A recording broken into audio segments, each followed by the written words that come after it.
넘어서 11장 33절에서 36절. 우리 한 잔씩 교독하겠습니다.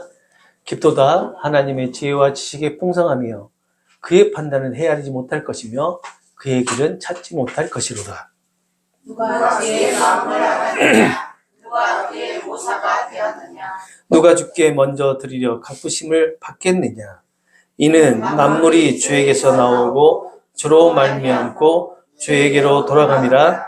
그에게 영광이 세세에 있을지어다. 아멘. 자, 우리 옆에 분과 인사 나눌까요? 네, 예수는 그리스도이십니다. 네, 주님의 이름으로 사랑하고 축복합니다. 주님의 이름으로 사랑하고 축복합니다. 네, 사랑하고 축복합니다. 예, 모두 잘 오셨습니다. 오늘도 수옥자매님께서 함께 오셔서 예배를 드리셔서 너무나 감사합니다. 예, 우리 이제 추석 때 오시고 오늘 오셨는데 기회가 되면 자주 오세요. 자주 오시고 또 표정이 많이 좋아지셨어요. 밝아지셨어요. 아, 그래요. 네, 옷이 크리스마스 같아. 네. 우리 수석자분 표정이 너무 밝아져서 너무 좋아요. 이합 전에 처음에 뵀을 때는 추석 때 올 때는 너무 좀 표정이 안 좋았는데 오늘 표정이 너무 좋아요. 그래서 너무 좋습니다. 우리 두 천사들이 오늘은 공연을 해야 돼서 나오진 않았습니다. 그래서 오늘 애들이 없으니까 너무 허전하네요. 행하네 진짜. 진짜 우리가 착하라니까. 그러니까요. 아니 그럼 솔직히 말씀드리면 그런 마음도 없잖아 있어요. 예, 허전하긴 하지만 그러죠. 행하네요 진짜. 예. 예. 성만 왔다 갔다 해야 되는 다시 빠져야 돼. 그러니까 이 몇 번 왔다 갔다 해야 그래도 그 패턴이 있는데 루틴이 있는데. 소연이도 귀여워.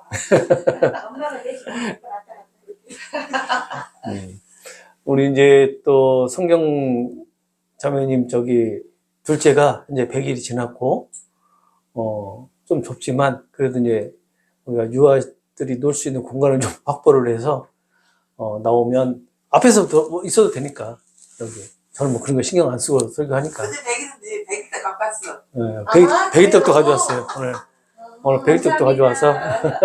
글씨를 아주 뭐가 어물직하게 박아놨네. 그래서 이제 아침에. 또 오면 애들 또 오면 그냥 북적북적 할 것 같습니다. 자, 우리가 지난 시간에 하나님의 주권적인 계획 안에서 이 유대인들의 불순종과 또 하나님의 긍휼하심을 통해 유대인들에게만 구원이 주어지는 것이 아니라 택함을 받은 이방인들에게도 구원이 주어진다라는 것을 우리가 살펴보았어요. 이방인의 구원이 충만한 수에 이르기까지 하나님은 유대인들 중에 일부를 하나님의 뜻을 이루시는 도구로 사용하시겠다라고 말씀했던 게 지난 시간의 내용입니다. 사도 바울은 이를 통해서 유대인들이 구원 과정에 참여하기를 소망하고 있는 것을 나타내고 있어요. 그런데 제가 말씀드렸죠. 사도 바울의 소망, 사도 바울이 서신서를 통해서 나타냈던 그런 소망들은 예수님의 소망이기도 합니다. 예수님의 소망을 바울을 통해서 나타내신 것이거든요. 유대인들이 예수님의 복음을 거부를 하게 하셨고요. 또 이방인들이 예수님의 복음을 믿는 믿음으로 구원을 받게끔 하셨고, 또 유대인들이 그 이방인들을 보면서 질투를 유발시키시고 유대인들이 다시 하나님께로 돌아와서 예수님의 복음을 받아들이는 모든 과정이 하나님의 주권적인 일하심의 결과였다라는 것을 우리 지난주에 살펴봤잖아요. 하나님의 주권적인 일하심은 이렇게 하나님의 계획 안에 있는 자들을 구원하시고자 그리스도인을 도구로 사용하신다라는 것을 우리는 알 수가 있었습니다. 그리스도인은 여러분들 얘기하는 거죠? 모든 그리스도인들은 예수님의 복음을 증거하는 도구로 사용이 되는데 이것이 바로 우리 그리스도인들에게 주어지는 소명이에요. 소명. 그러니까 우리 그리스도인들이 무엇을 막 하려고들 많이들 하시는데 사실 예수님께서 그리스도인들에게 원하시는 게 무엇일까를 한번 곰곰이 생각해 보시기 바랍니다. 이렇게 선행을 베풀기를 원하실지, 아니면 뭐 기아 대책, 뭐 저기 아프리카의 그런 못 사는 사람들을 위해서, 못 먹고 못 사는 사람들을 위해서 가서 이렇게 헌신하는 것을 원하는지, 정말로 예수님께서 그리스도인들에게 원하시는 게 무엇일까를 곰곰이 생각해 보면 우리에게 주어진 소명을 감당하기를 원하시지 않을까라는 생각을 해요. 그리고 소명이 무엇일까 또 고민하겠죠? 근데 그 소명이 무엇일까라는 고민이 딱 막혀요. 왜냐하면 너무나 많아. 우리 관점에서. 해야 될 게 너무 많은 거예요. 우리 관점에서. 그러다 보니까 뭐부터 시작을 하지? 이렇게 나와요. 그런데 딱 한 가지 뿐이에요. 뭐냐면 예수님의 복음을 증거하는 거. 그런데 그 복음을 증거하는 것도 역시 마찬가지, 무엇인가를 해서 복음을 증거하라고 하지 않아요. 나가서 예수 천국 부신지옥 이걸 외치라고 하는 게 아니고, 내가 그리스도인의 삶을 신실하게 살아내기를 원하시는 것이 바로 복음을 증거하는 거란 말이에요. 이것을 원하신단 말이에요. 이것을. 그거 외에는 없어요. 그거 외에는. 누구 어떤 그룹들 같이 말씀을 달달달 외워가지고 가지고 막 끊이지 않고 막히지 않고 막 얘기해주고, 이것을 원하지 않는단 말이에요. 이것을. 오늘 본문은 이러한 하나님에 대한 찬양의 내용이 가득 들어가 있습니다. 유대인의 구원 문제에 대한 결론을 내리면서 하나님의 지혜와 지식, 또 하나님의 주권적인 계획들, 이러한 내용, 이런 것들을 찬양하는 내용으로 오늘 본문은 가득 차 있어요. 그러면서 오늘 본문은 1장부터 11장까지 쭉 지금까지 이어왔던 바울의 그 교리에 대한 마무리를, 로마서에서의 마무리를 짓게 됩니다. 오늘 본문에서 사도 바울이 찬양을 하고 있는 하나님의 지혜와 지식, 그리고 주권적인 계획이 무엇일까라는 것을 한번 곰곰이 생각을 해봤어요. 뭐 가깝게는 9장 1절부터 시작했던 유대인들의 구원 과정, 구원 문제, 이것에 대한 결론일 수도 있어요. 그 찬양이. 그리고 멀게는요, 1장 18절에서부터 시작되는 복음 안에 있는 구원에 대한 설명 전체를 얘기할 수도 있는 거예요. 그러니까 오늘 짧은 33절에서 36절의 이 찬양의 내용이 바로 1장 18절에서부터 시작해서 11장 32절까지 이 복음을 증거했던 모든 내용을 찬양하는 것이다 라고 할 수 있는 겁니다. 자, 본문을 살펴보면서 말씀 나누겠습니다. 33절을 보게 되면 오라고 하는 감탄사로 시작을 합니다. 찬양이에요. 우리 저기에는 없어요. 우리 개역개정에는 그것이 번역이 안 돼 있는데 오라고 하는 감탄사로 시작을 해요. 그러면서 하나님의 지혜와 지식에 대한 찬양을 하게 되는데, 어떤 찬양이냐면 하나님의 지혜와 지식은 무한하고 풍성한, 그리고 깊이를 측량할 수 없다라고 이렇게 찬양을 해요. 그리고 하나님의 공의로운 심판과 결정의 깊이를 우리는 헤아릴 수 없다라고 찬양을 하고, 하나님의 길, 여기서 길이라고 나와 있는데 사실은 복수해서 길들이에요. 하나님의 길들은, 다시 말하면 하나님의 섭리와 하나님의 경륜은 우리 인간이 측량할 수 없다라고 이렇게 찬양을 합니다. 어떻게 보면 이 지금 33절에 보면요, 하나님을 찬양하는 모든 것이 다 들어가 있어요. 지혜와 지식, 그리고 공의로운 심판과 하나님의 결정하심, 그리고 하나님의 선의와 그리고 경륜, 이 모든 것들이 다 넣어가지고 지금 찬양을 하고 있는 겁니다. 우리 인간은 이것을 헤아릴 수도 없고 측량할 수도 없고 그리고 이해할 수도 없다라는 거예요. 이 하나님의 이 모든 것들을.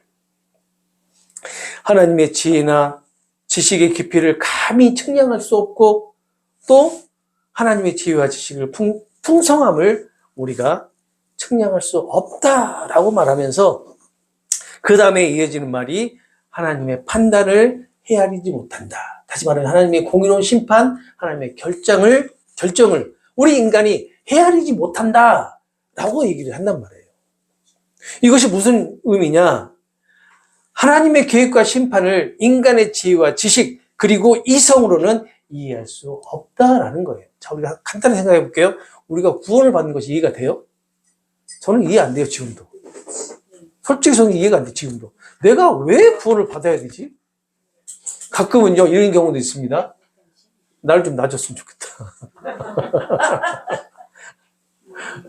여러분들은 그런 생각 안 하시겠지만, 가끔가다 그럴 때도 있어요. 하죠, 전사님? 네, 맞아요. 특히나 교육자들은 더 심해요. 그런 게. 아니, 정말 이해가 안 돼요. 이해할 수가 없어요. 하나님의 그 계획이 뭘까? 정말 하나님의 이 심판의 계획, 우리가 구원하시는 지혜, 지식의 그 한계는 어느 정도일까? 우리가 측량할 수도 없고, 정말 이해가 안 된단 말이에요. 그것을 의미하는데, 다른 표현으로 말하면요, 인간의 이성으로는 그것에 도달할 수 없다. 다시 말하면, 깨달을 수도 없고, 이해할 수도 없다라는 거예요, 하나님을. 우리가 하나님 이해할 수 있고 깨달을 수 있어요? 없어요. 없다라는 것을 지금 바울은 얘기를 하는 겁니다. 초자연적인 하나님의 주권적인 심판, 초자연적인 하나님의 그 지혜, 지식을 우리 인간으로서는 도저히 알 수가 없다라는 거예요. 그러면서 또 계속 얘기합니다. 길들을 찾지 못할 것이다. 하나님의 이 길이 뭐냐면 하나님의 섭리와 경륜에 얘기하는데 그 하나님의 섭리와 경륜의 발자취를 우리 인간은 따라갈 수가 없다라는 거예요. 그런데 감히 예수님을 닮아가자라고 한단 말입니다. 감히 예수님을 닮아가자 해요. 이 말이 나쁜 말을 안 해요, 사실은. 예수님께서 걸어가신 그 길을 우리가 따라가자라는 그런 의미가 되는데 이걸 조금 더 깊게 생각하면 우리가 선악과를 따먹고 하나님 같이 되자라고까지도 변형될 수도 있어요. 거기까지도 우리가 생각해 볼 수 있단 말이에요. 하나님께서 예수님께서 가신 길은 예수님만의 가실 길이에요. 우리는 그 이루신 예수님의 길에서 우리가 할 수 있는 건 뭐예요? 은혜를 통한 하나님의 경배, 하나님의 찬양, 이것만 우리가 할 수가 있어요. 우리가 감히 하나님의 그 길을, 하나님의 측량할 수 없는 그 길을 우리가 따라갈 수는 없습니다. 그래서 자꾸 따라가자 해요. 그러면서 열심히 안 하면 혼나요. 왜 혼나는지 모르겠어요. 할 수 없는 일들인데. 이렇게 하나님의 섭리와 경륜의 발자취를 따라갈 수 없다라는 이 말을 에베소서 3장 8절에서 한 번 더 사용을 합니다. 사용하는데 어떻게 번역해서 사용하냐면 측량할 수 없다. 우리가 측량할 수 없다라는 것으로 번역돼서 사용을 해요. 그러면서 하나님의 지혜, 지식, 판단, 섭리 그리고 경륜의 풍성함에 대해서 풍성함을 강조하는 단어로 사용하기도 합니다. 우리가 헤아릴 수 없다라는 것은 우리가 그것을 측량할 수 없다. 우리가 그것을 어떻게 표현할 수 없다라는 것으로 우리가 해석을 할 수가 있죠. 하나님 지혜, 간단하게 다른 말로 하면요. 하나님께서 우리를 사랑하시니 우리가 어떻게 그것을 알 수가 있겠어요? 너무나 크고 너무나 위대하기 때문에 우리가 그것을 모르는 겁니다. 우리에게 어느 정도의 한계가 있으면 그 한계를 우리는 깨달을 수 있을 거예요. 아, 하나님의 사랑이 이 정도구나. 그런데 이것이 무한한 것이기 때문에 유한한 존재가 그것을 무한한 것을 깨달을 수 없는 거예요. 그게 하나님의 사랑이에요. 그렇다면 하나님의 지혜도 역시 마찬가지일 것이고요. 지식도 마찬가지일 것이고 하나님의 섭리도 마찬가지고 경륜도 마찬가지가 되겠죠. 하나님의 구원 계획, 다시 말하면 택한 자들을 구원하시는 방법은 하나님의 그 무한한 지식과 그 지식을 지혜롭게 사용하시는 하나님의 능력을 나타내시는 것이고 바울은 이 하나님의 능력을 지금 찬양하고 있는 것입니다. 하나님의 판단과 섭리 가운데 구원의 능력 일부를 우리 피조분에게 드러내셔서 알게는 하셨어요. 알게는 하셨어요. 그렇지만 피조물 중에서 가장 지혜롭다고 하는 우리 인간 역시 하나님의 판단과 섭리와 경륜을 알지 못한다는 겁니다. 다시 말하면 깨닫지 못한다는 거예요. 인간의 힘과 능력과 지혜로는요, 하나님의 풍성하신 지혜와 지식을 얼마나 깊은지, 그리고 하나님의 섭리와 경륜을 우리가 측량할 수 없다라는 것을 강조하면서 하나님의 위대하심과 또 하나님의 위대하심을 지금 바울은 찬양하고 있는 것이다 볼 수가 있는 겁니다. 우리가 왜 하나님을 찬양하죠? 우리가 가질 수 없고 소유할 수 없고 또 내 것으로 만들 수 없는 것을 하나님이 가지고 계시고 하나님이 그것을 우리에게 주시기 때문에 우리 하나님을 찬양하는 겁니다. 그게 대표적인 게 뭐죠? 구원이죠. 구원. 우리 스스로 구원의 문제를 해결할 수 없지만 하나님은 그 문제를 해결할 수 있는 분이시고 그 하나님께서 그 구원을 우리에게 주셨잖아요.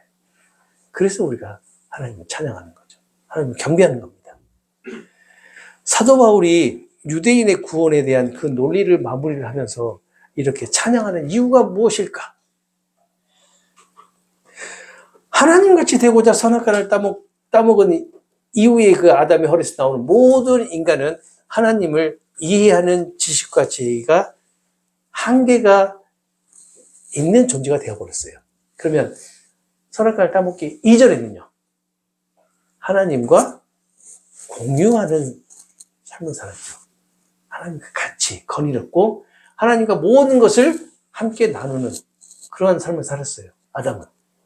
근데 선악과를 따먹은 이후에 한계가 주어지게 됩니다. 하나님에 대한 한계, 하나님을 알게 되는 한계. 하나님을 알기 위해서는 우리가 우리 밖에서부터 누군가의 도움이 있어야지만이 알 수 있어요. 하지만 하나님께서 하나님에 대해서 알려주셔야지만이 알 수 있게 된다는 얘기예요. 그 누군가가 바로 오늘날 우리 그리스도인들을 인도하고 있는 성령님이시고요. 성령 하나님이시고 또 그분의 조명, 성령의 조명과 도우심이 없이는 그 어떤 인간도 하나님의 섭리와 경륜을 깨달을 수 없다는 것을 지금 강조하고 있는 것이라고 볼 수가 있는 겁니다. 지식과 지혜의 근본이신 하나님이 육신을 입고 이 땅에 오셔서 그 지혜와 지식 자체를 나타내 보이셨는데도 불구하고 그것을 깨달은 자가 있었어요? 없었어요? 없었어요. 지혜의 근본이시잖아요. 하나님. 지식의 근본이신 그 하나님께서 이 땅에 육신 입고 오셨단 말이에요. 그런데도 이 세상에 모든 사람들 중에서 그 근본을 깨달은 사람이 아무도 없었어요. 그래서 인간은 스스로 구원을 할 수 없는 무기력한 존재라는 것을 바울은 지금 드러내고 있는 겁니다. 하나님을 찬양하면서 하나님의 그 위대하심을 찬양하면서 인간 스스로의 무기력함을 지금 그대로 드러내고 있는 거예요. 그렇기 때문에 유한한 인간은 우리 안에 있는 그 어떤 것으로도 스스로 구원할 수 없는 것이고 우리의 구원은 철저하게요. 우리 밖에서 엑스트라노스, 우리 밖에서 엑스트라노스, 우리를 위해 프로노비스, 우리를 위해 예수님의 구원의 능력이 우리 안으로 밀고 들어와야만 가능하다는 것을 바울은 지금 말하고 있는 것입니다. 바울은 놀라운 하나님의 섭리와 경륜을 찬양하면서 이렇게 얘기하는 거예요. 너희가 하나님의 선민 이스라엘이지만 너희의 조상 아브라함과 맺은 언약으로 너희가 언약 백성의 은혜를 누리고 살아가고 있지만 다시 말하면 너희가 그리스도인의 삶을 살아가고 있는 것은 맞지만 너희가 구원을 받을 수 있는 유일한 길은 오직 예수가 속죄 제물이 되어야 하고 그리고 그 예수가 이루신 언약의 성취를 믿는 믿음이 선물로 주어진 자만이 구원을 받을 수 있다라는 것을 말하고 있는 거예요. 이것이 예수의 복음을 거부한 유대인들에게만 주어지는 복음의 메시지일까? 한번 생각해 봤습니다. 그런데 이 복음의 메시지는 이 세상의 모든 인류에게 주어지는 복음의 메시지라고 저는 생각이 들더라고요. 여러분들은 어떻게 생각하세요? 이 복음의 메시지가 과연 우리 성경 안에 나와 있는 성경의 이 말씀의 대상이었던 유대인들에게만 주어진 말씀이었을까라는 생각을 해봤을 때 아니다. 이 세상 땅끝까지 존재하고 있는 모든 인류들에게 주어지는 복음의 메시지다라는 것을 깨닫게 되었죠. 그러면서 바울은요, 구약의 두 구절을 인용을 해가지고 34절과 35절에 이렇게 하나님을 찬양하는 이유를 설명을 합니다. 34절을 보시게 되면 이사야서 40장 13절을 인용을 했는데요.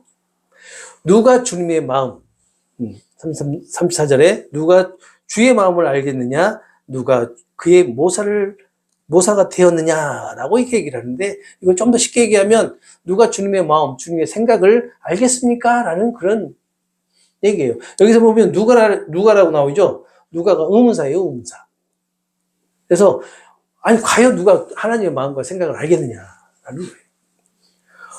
누가 하나님이 내리시는 결정에 도움말을 줄 수 있느냐, 어드바이스를 해줄 수 있느냐라고 이게 이제 모사가 좋은 자니까 어드바이스를 해줄 수 있냐라는 거예요. 하나님께서 이렇게 결정하시는데, 하나님이 나를 구원하시는데 결정 내리시는 것에 대해서 누가 어드바이스를 해줄 수 있겠느냐라고 지금 얘기를 하고 있는 거예요. 아무도 없다는 거예요.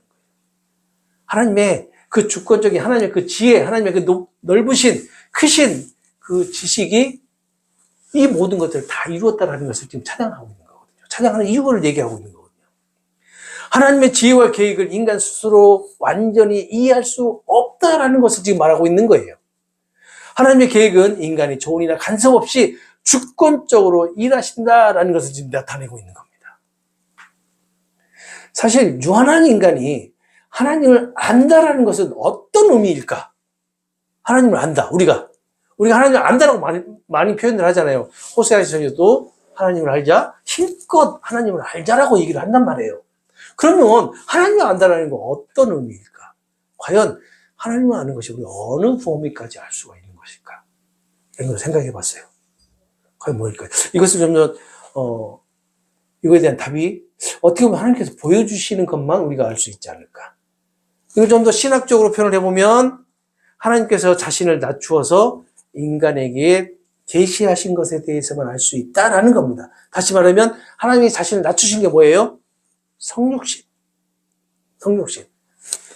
하나님이 말씀이 되어 이 땅에 육신을 입고 오신 거, 사건. 그 성육신을 통해서 알 수 있다는 거예요. 왜? 예수님을 통해서 우리가 알 수 있다는 거예요. 예수님을 통해서만. 인간 스스로 하나님에 대해서 알 수 있는 것이 아무것도 없고 단지 우리에게 나타내 주신 것만 알 수 있다. 그런데 이마저도 인간은 어떻게 한다고요? 하나님 알기를 거부한다는 겁니다. 하나님 알기를 거부해요. 우리가 하나님을 안다라는 것은 우리가 예수님을 통해서 알게 된 것만 아는 거예요. 근데 그게 전부가 아니에요. 그건 정말 빙산의 일각에 불과합니다. 하나님에 대해서는. 우리가 느끼지 못하고 알지 못하는 하나님에 대한 사건들, 하나님에 대한 것이 너무나 많아요. 그거 어떻게 알 수 있을까요? 결국 성령께서 우리에게 조명해 주셔야지만이 이 하나님의 말씀의 기이한 법을 우리가 알 수 있는 겁니다. 사실은 하나님에 대해서 알려면 이 책에 대한 모든 걸 다 이해를 할 수 있어야 돼요. 이 66권의 모든 책, 글씨, 모든 뜻, 점 하나까지도 무엇을 의미하는지 그걸 다 알 수 있어야 되는데 사실 알 수 있어요?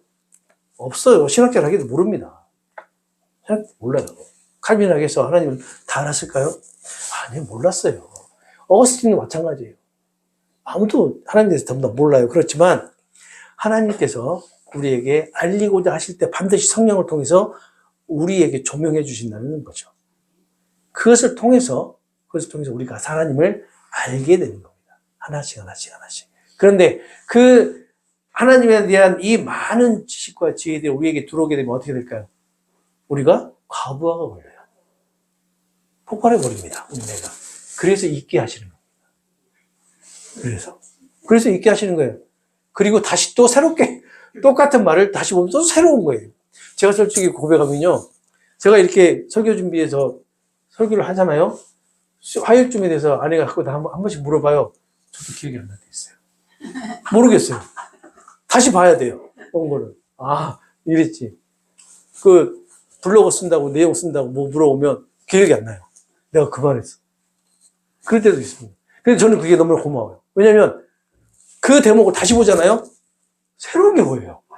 네, 새로운 게 보인단 말이에요. 아, 이것도 있었네. 이렇게도 보이네.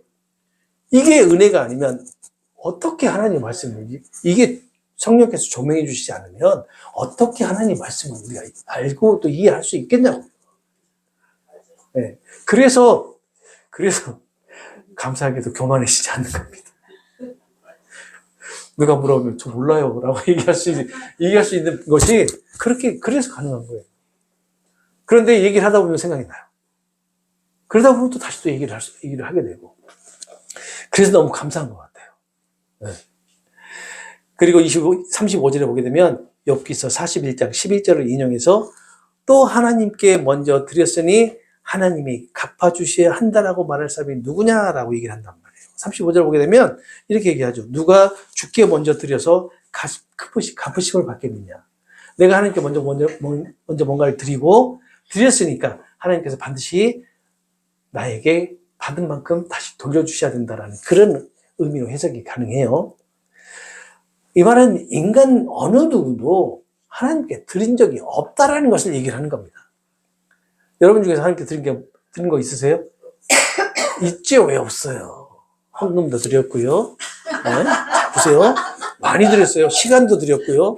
시간에 10의 1조도 드렸잖아요. 또 뭐 드렸어요? 헌신도 드렸죠. 그러죠? 열심도 드렸잖아요. 열정도 드리고. 모든 거 다 드렸잖아요. 우리의 행위들. 다 드렸잖아요. 네, 은혜로 하셨는데, 그게 은혜라는 것을 깨닫기 전에는 전부 다 그래도 뭔가를 바라고 하셨잖아요. 네.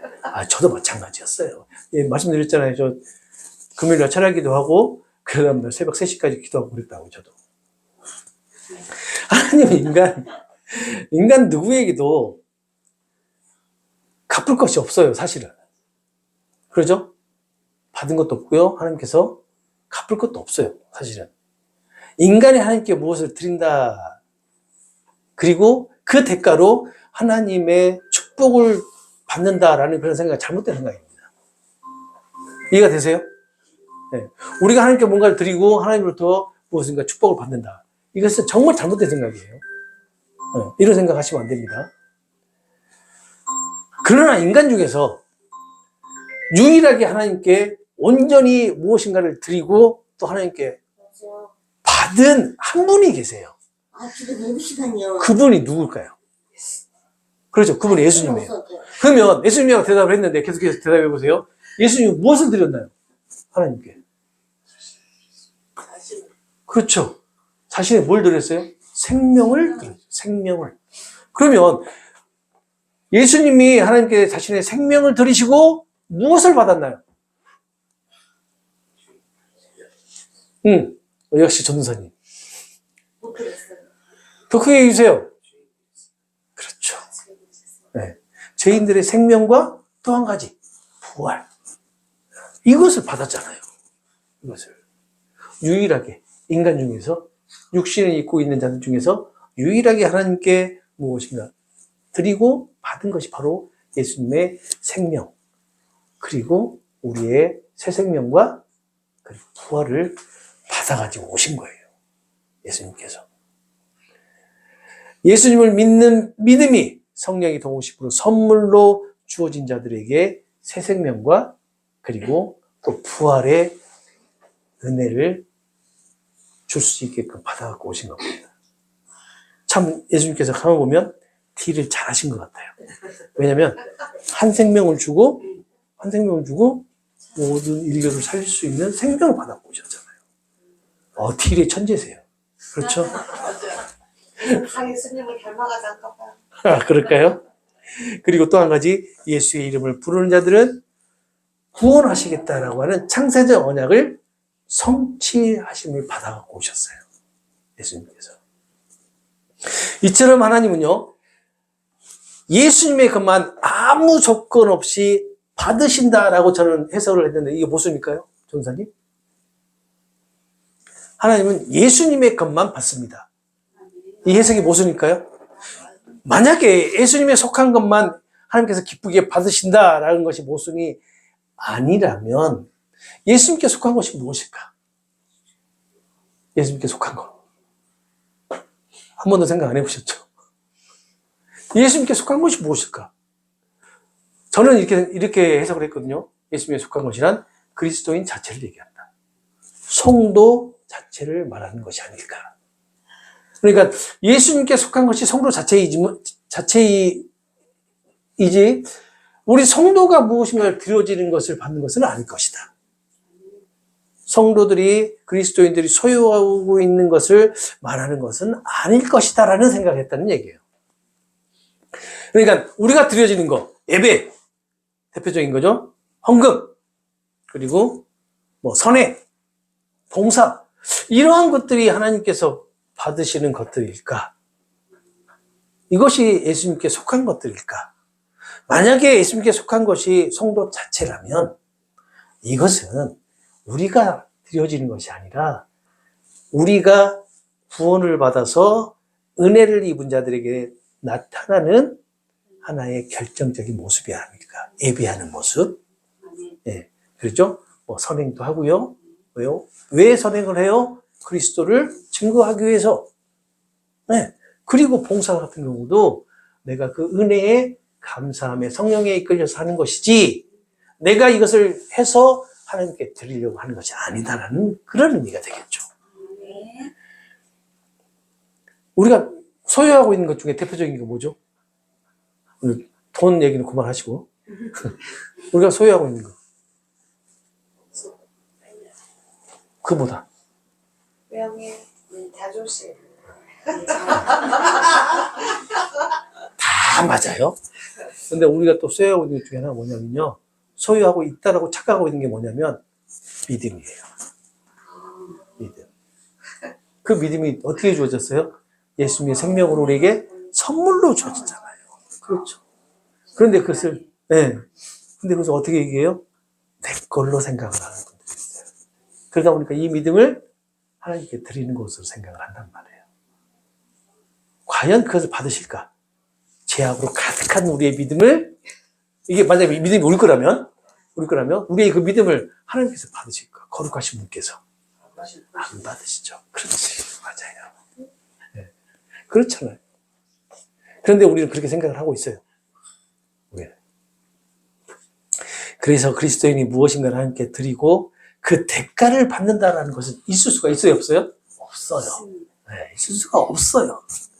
사도 바울은 모든 그리스도인에게 바로 이것을 지금 강조하고 있는 것이라고 할 수가 있습니다. 이런 관점에서 우리가 지난 나눔 시간에 그 헌금에 대해서 말씀을 드렸더니 이해가 되세요? 예. 그래서 36절에 바울은 만물의 시작과 과정과 끝, 다시 말하면 과거와 현재와 미래를 만물의 근원이시고 또 집행자이시며 목적이신 하나님에게로 모든 것을 다 기속시켜버립니다. 기속시켜서 11장을 마무리를 하는데 이 진리를 깨달은 자는 결국 모든 지혜의 근본을 깨닫는 자와 다름없다라고 잠언 1장 7절에 말씀을 해요. 이 지혜의 근본이 뭐예요? 하나님께서 모든 만물의 시작과 끝이다라는 거. 모든 만물의 이 세상의 주관자시라는 거.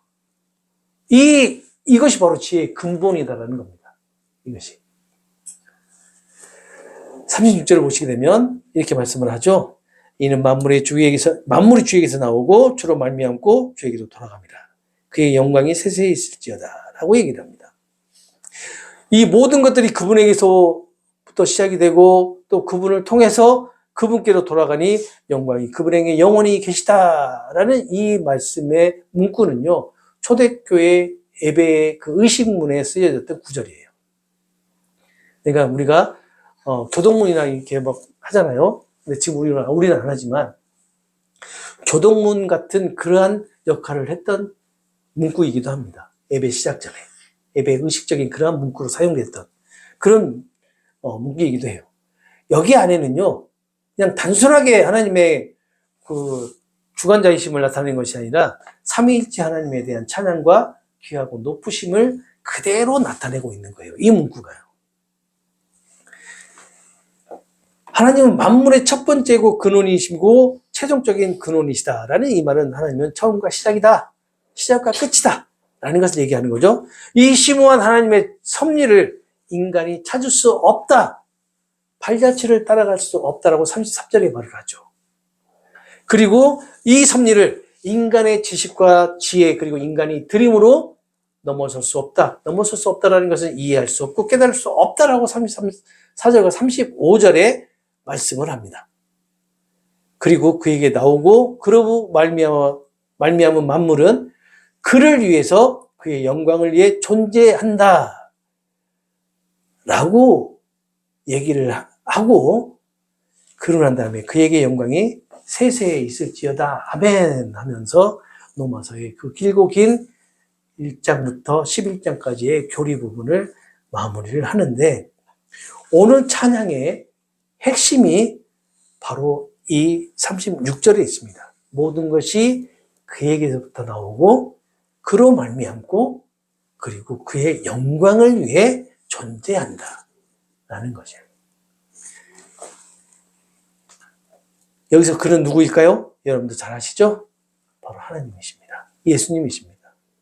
여러분도 잘 아시겠지만 다시 한번 깊이 묵상을 해보시기 바랍니다. 36절 말씀을 통해서 이는 만물이 주에게서 나오고 주로 말미암고 주에게로 돌아갑니다.